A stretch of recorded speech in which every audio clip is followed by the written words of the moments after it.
All right, so after a pretty brutal Ashes defeat in Australia, England's managing director of cricket, Rob Key, had to face the music. And he got a proper grilling. We're going to break down his official inquest into what went so wrong. I mean, that quote says it all, doesn't it? That was Rob Key's message to the 20,000 fans who traveled all the way to Australia just to watch it all fall apart. It really captures just how deeply disappointing this whole tour was. So the big question is, what happened?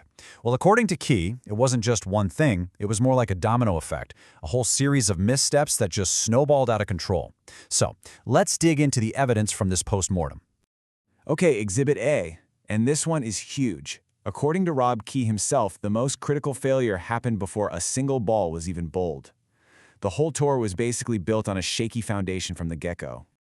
Just look at this timeline. It was a logistical mess. They went to New Zealand for what was supposed to be competitive prep, but the wickets were so tricky it actually wrecked the batter's form.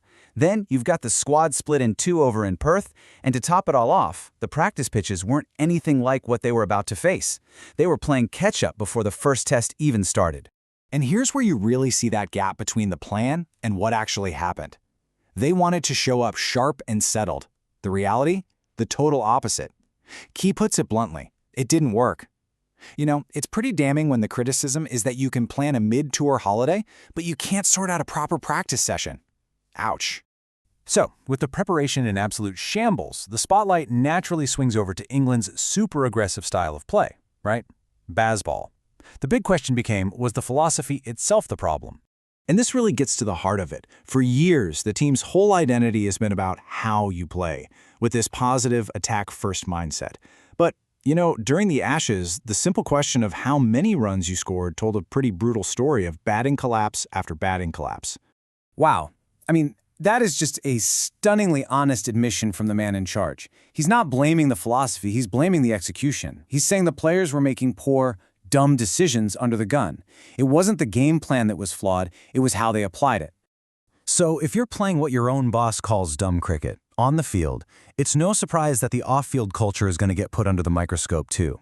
Critics started suggesting the team lacked rigor, calling them unserious, especially after that mid-tour break in Noosa. Now Key defends this break.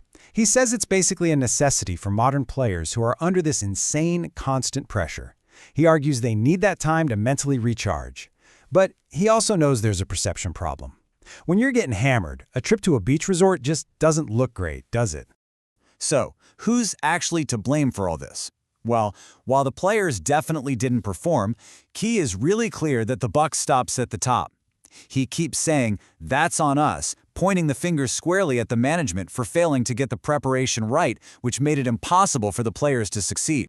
So, with the Ashes already gone, those last two test matches suddenly became about something way bigger. They turned into a referendum on the entire leadership group and their whole four-year project. And that is the stark reality of it all. Key isn't trying to hide from it. He knows how this works. In the brutal cycle of Ashes defeats, coaches, captains, directors, they often lose their jobs. The whole thing gets torn down to the studs. And that's the fundamental question hanging over English cricket right now. After admitting to flawed preparation and dumb cricket, do you really trust the same architects to rebuild, or is it time to just burn the blueprints and start completely fresh? A whole four-year project, and the careers of the people who led it are hanging by a thread.